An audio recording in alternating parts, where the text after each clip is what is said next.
मैंने रिसेंटली एक वीडियो बनाई थी कंधा जाम के बारे में, फ्रोजन शोल्डर के बारे में। वहाँ तो मुझे काफ़ी सारे आपके क्वेश्चन रिसीव हुए थे। उसमें से एक क्वेश्चन ऐसा था जो कि डिफरेंट था, कंधे से डिफरेंट था।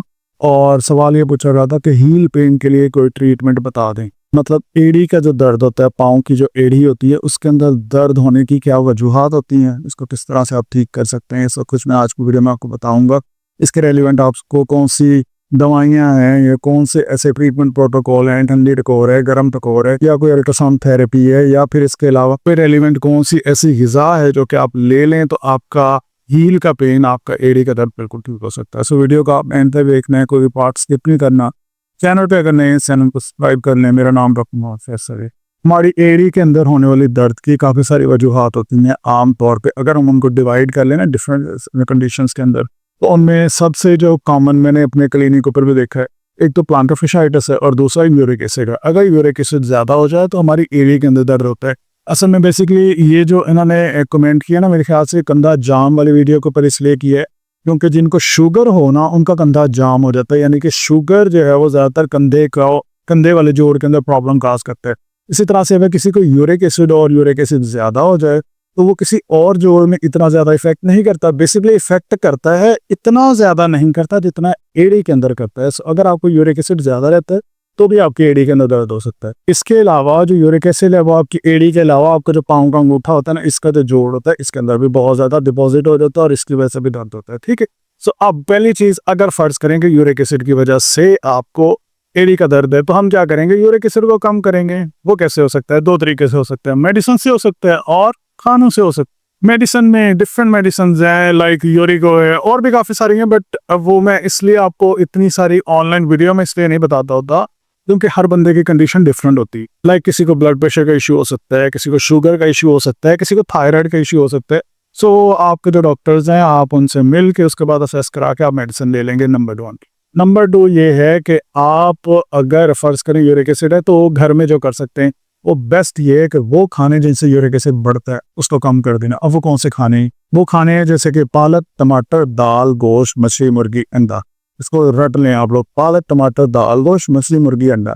अगर आपने ये खाना है, आधी प्लेट से ज्यादा नहीं खाना है, और अगर आपने खा लिया है तो उसके बाद टिका के रज के पानी पीना है, ताकि अगर जिस्म में यूरिक एसिड बने तो वो जिस्म से बाहर चला जाए, ना कि वो हमारे इस तरह के छोटे छोटे जोड़ों के अंदर जाके क्रिस्टल इसके जाके यहाँ पे जमा हो जाए।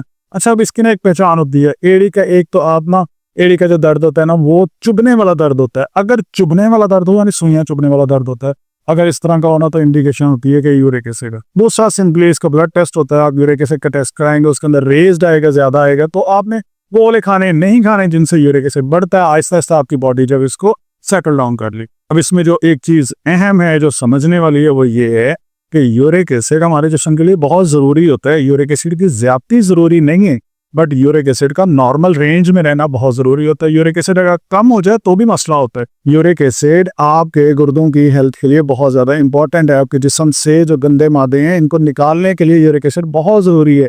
अगर यूरिक एसिड ना हो तो आपके किडनी सही से फंक्शन नहीं कर सकेंगे। सो हमने अपने यूरिक एसिड को नॉर्मल रेंज में रखना है। सो अगर मैं आपको यहाँ पे दवाइयाँ बताऊंगा तो आप इतनी भी ले सकते हैं कि यूरिक एसिड बहुत ही कम हो जाए। पता चले हम एड़ी और पाँव का दर्द ठीक करने लगे और गुर्दों का मसला शुरू करा लिए। सो वो खाने कम कर दें जिनसे यूरिक एसिड बढ़ता है। पालक, टमाटर, दाल, गोश्त, मछली, मुर्गी, अंडा, ये वाले खाने आपने बहुत कम कर देने। यूरिक एसिड बहुत ज्यादा है तो इसको अच्छा खासा कम करने की बजाय छोड़ दें इन खानों को कुछ दिनों के लिए। जैसे ही यूरिक एसिड नॉर्मल रेंज में आए, फिर आधी प्लेट खाएं, साथ में पानी पिए और अपनी आहिस्ता आहिस्ता लाइफ में वापस आ जाए। सो एक तो ये तरीका हो गया। नंबर 2 जो रीजन होती है ना हमारी एड़ी में दर्द की, वो होती है प्लांटर फिशाइटिस। प्लांटर मतलब होता है ये वाली जो सरफेस, ये पाँव के नीचे वाला हिस्सा होता है, इसे प्लांटर कहते हैं। ठीक है। अब यहाँ पे होता है फेशिया, ये आपको इस पिक्चर से क्लियर हो जाएगा। अच्छा, यहाँ पे ना पट्टा नहीं है, ये फेशिया होता है। हमारी जिल्द के नीचे ना एक पट्टी सी होती है कि जो हमारे यहाँ पे सरफेस एक बनाती है, सपोर्टिंग सरफेस बनाती है हमारे पट्टों के लिए, हमारे हड्डियों के लिए। जब हम खड़े होते हैं तो इसके ऊपर हम लैंड करते हैं। कभी कभी ये होता है कि हमारे जो फेशिया है ना, इस पे इन्फ्लेमेशन हो जाती है, इस पे सोजिश हो जाती है। हमारे जिस्म में जहाँ पे भी सोजिश होगी उसके लिए मेडिकल में एक लफ्ज बोला जाता है, उसे कहते हैं टिस। ठीक है।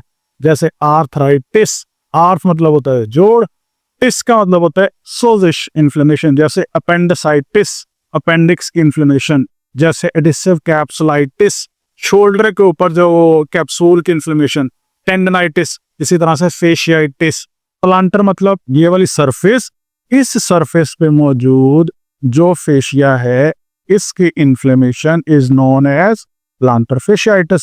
सो अगर इसके इन्फ्लेमेशन या सोजिश हो जाए तो अब हमने क्या करना है। सो प्लांटर फेशियाइटिस सबसे ज्यादा कॉमन होता है। इसकी पेन आपको इस जड़ के अंदर फील होती है, जो एड़ी की जड़ है, यहाँ से शुरू होती है, फिर पाँव के अंदर आपको रेडिएट करते हुए फील होती है। जैसे इसके ऊपर वजन आता है तब दर्द होता है, इसे रेस्ट दे रहे हैं तो ये ठीक हो जाते हैं। सो अब मैं आपको ट्रीटमेंट बताता हूँ कि अगर ये आपको है सिचुएशन तो फिर आपने घर में किस तरह से इसका ठीक करना है, ठीक है। अच्छा, इस ट्रीटमेंट के लिए ना आपने याद कर लेना एक लफ्ज, उसे कहते हैं राइस। राइस मतलब चावल, है ना, लेकिन यहाँ पे चावल मतलब नहीं है, राइस एक एब्रिविएशन होगा, ठीक है, RICE। आर का मतलब होगा रेस्ट, आपने रेस्ट देना है, अपनी एड़ी के ऊपर ना कम से कम वजन देना है आपने, ठीक है। नंबर 2, आपने इस पे आइसिंग करनी है, बर्फ तोड़ के आइसिंग भी करनी है आपने, इसके ऊपर आइस पैक लगाना है। और मार्केट से जब आप इस तरह का कोई आइस पैक खरीद लेंगे, ये वाला या ऐसे, ठीक है, बाकी सारे जितने भी है ना, ये भी बहुत अच्छा है ये वाला, और बाकी ये शॉपर वाले इनको अवॉइड करना है, ये वाला अच्छा है ये वाला, ठीक है, आप इसको यूज कर सकते हैं। इस आइस पैक को खरीद लेना, पहली चीज इससे आइसिंग करनी है, रेस्ट फिर आइसिंग। नंबर 3 कंप्रेशन, कोई पट्टी वगैरह बांध देनी है। अच्छा, यहाँ पे ना इन्होंने एंकल पे बांधी हुई, यहाँ पे थोड़ा सा ऊपर, लेकिन आप यहाँ पे बांधेंगे जहाँ पे आपका मसला है। और इसके अलावा आपने इसको एलिवेट करके रखना है, ऊंचा करके रखना है। हमने इसे ऊंचा इसलिए करके रखना है क्योंकि जब आप एलिवेशन करेंगे ना तो आपकी एड़ी के अंदर यहाँ पे ब्लड की सर्कुलेशन इंप्रूव हो जाएगी, खून की सर्कुलेशन इंप्रूव हो जाएगी। मतलब आपने इस पोजीशन में लेट जाना, इसे मेंटल एलिवेशन कहते हैं। मकसद हमारा ये है कि हमने ना अपनी एड़ी को दिल के लेवल से ऊंचा रखना है, पहली चीज ये होगी, ताकि यहाँ से ना वेनस रिटर्न होना चाहिए। सो ये जो मैं अभी आपको तरीके बता रहा था, राइस के अंदर पहला हो गया रेस्ट, फिर आइसिंग, आइस पैक से आप 12 मिनट के लिए 15 मिनट के लिए करेंगे, और हर 2 से 3 घंटे के बाद। ये यहाँ पे लिखा है 20 minutes at a time 4 to 8 times per day. आप 12-15 मिनट भी कर लेंगे, बहुत है।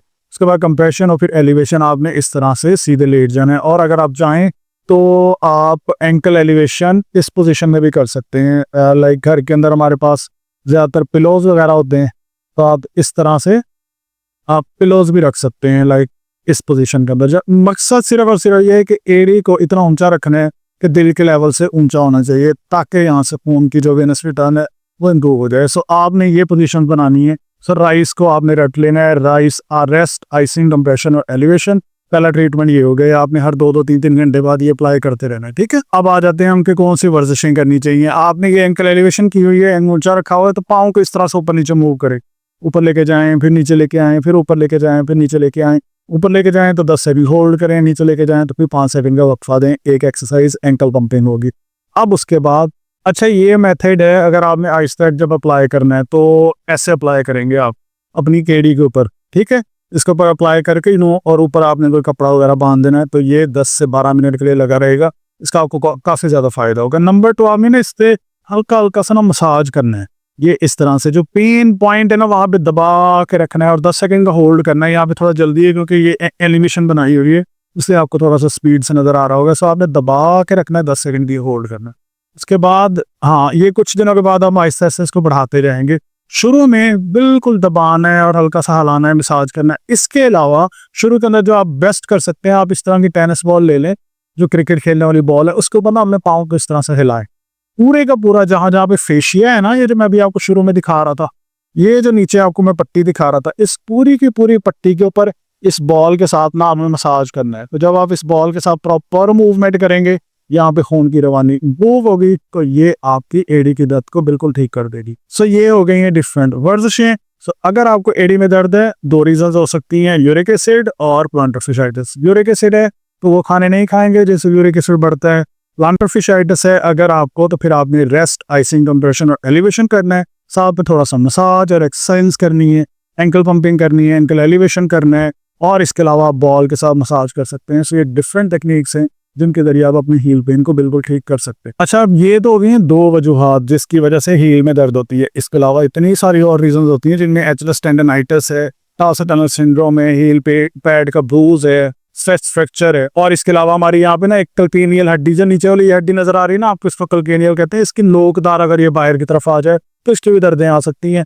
बाकी अगर आपने स्पेसिफिक डायग्नोसिस कराना है ना, तो इसका बेस्ट तरीका है कि आप अगर मुल्तान से तो मेरे क्लिनिक पे आ जाएं, मुल्तान के अलावा अगर किसी शहर से है ना, तो आप व्हाट्सएप पे मुझसे कांटेक्ट कर डायरेक्ट वीडियो कंसल्टेशन कर सकते हैं, जिसमें मैं आपका एक्सरे और बाकी रिपोर्ट्स वगैरह देख के, आपके सिम्टम, आपकी हिस्ट्री सुन के, तो उसके अकॉर्डिंग आपको गाइड कर दूंगा कि आपका जो हील में दर्द है, जो आपकी एडी में दर्द है, वो मुझे क्या लग रहा है। फिर आप उसके अकॉर्डिंग आप अपना ट्रीटमेंट प्लान आगे लेके चलेंगे। सो अगर आपको वीडियो अच्छी लगी है, इस वीडियो को लाइक कर लें और आपने दूसरे लोगों से भी शेयर करना है जिनको आप जानते हैं कि जिनकी एडी के अंदर दर्द है, तो इनको काफ़ी ज़्यादा फायदा हो। और अगर आप इस चैनल पे नए, इस चैनल को सब्सक्राइब करें। Thank you so much for watching this video.